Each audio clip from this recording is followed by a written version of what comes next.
Hey, it's Steve Kyler with HOOPSWORLD TV. I've got senior NBA analyst Bill Ingram. Now, Bill, I want to play a little game with you called Buy or Sell. This is something I want to see us do kind of every week, just some of the topics that are out there. And one, let's get started with this one.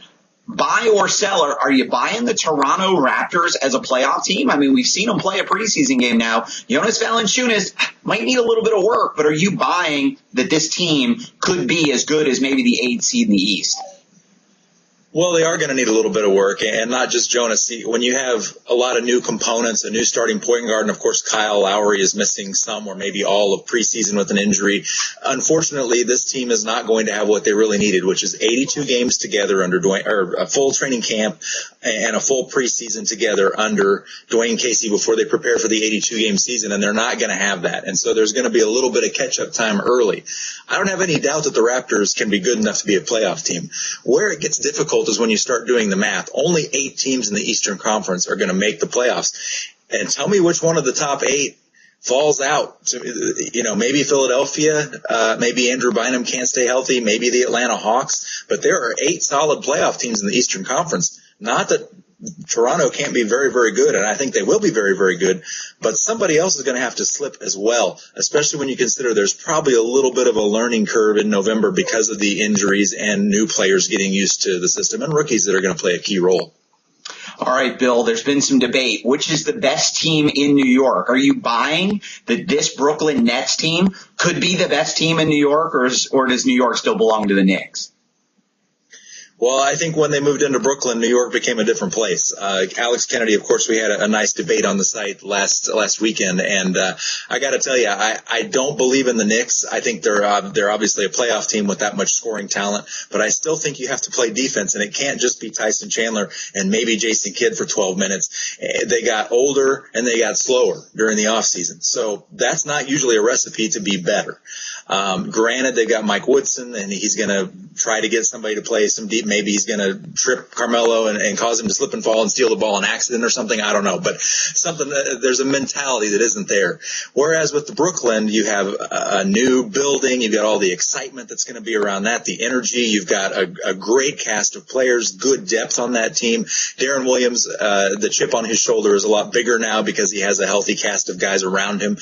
Joe Johnson clearly has something to prove, and Brook Lopez, if he's healthy, needs to live up to Shaq's billing that he's better than Dwight Howard. So I like what's there on paper. Avery Johnson also has a lot to prove this season, that he wasn't just a flash in the pan getting the Mavs to the finals coach of the year. He struggled last year with injuries and all that, but now it's time. A lot of these guys need to show what they can do, and with that pressure on them and the excitement that's going to be around that franchise, I think they're the better team.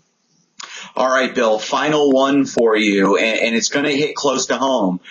The Houston Rockets, are you buying that the Houston Rockets could be a playoff team? They don't want to accept that maybe they have fallen off. You're hearing a lot of commentary out of Houston that they're as good as anybody in the West. Are you buying that Houston could be a playoff team? They're as good as anybody in the West. I take your silence to mean no.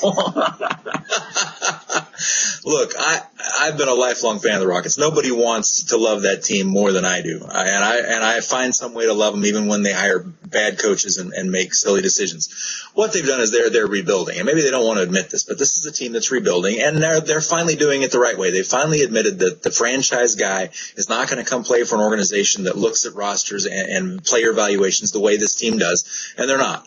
So what they have to do is they have to acquire draft picks and young talent and hope they hit a home run and that somebody becomes. Hey, they got enough of them this year. What have we got? 9 guys from the last 3 drafts?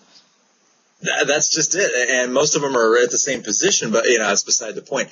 Look, they took a big gamble on Jeremy Lin, who looks terrible in his first preseason game. Granted, he was playing against Russell Westbrook some of that time, cameo appearance for Russell, but Russell tore him up in the first quarter. Omer Asik looked decent. Omer Asik's a very good backup center, but he's your starting center. And then you got a bunch of guys that Is Royce White going to step up? Is he going to find a way to get to the arena on the bus? Or, there's a lot of guys, there's a lot of talent. Let's say that first of all. There's a great deal of talent in Houston, but all of it's raw, all of it's unproven, and we have no idea if or how it's going to fit together. And I think that's, and when you have a coach who does not have a reputation for taking pieces and making them fit well, as evidenced by the fact that he inherited a pretty darn good team from Rick Adelman, and everyone that played for Adelman revolted. This is a very difficult situation, but it's ground floor. They've started over. This is what they needed to do. Give up on the dream of convincing Chris Bosh to come for a song, or you're going to give up a draft pick and Patrick Patterson and get Dwight Howard. Those things are just not going to happen. What you have to do is do what all the young teams around the league are doing, follow in the footsteps of Sam Presti and the Thunder. Rebuild. That's what they're doing. And it's going to be, they'll be competitive. There's enough pieces and enough talent for them to be competitive, but a playoff team or a contender as good as anyone in the West, no. He's Bill Ingram. I'm Steve Kyler. This is Hoops World TV.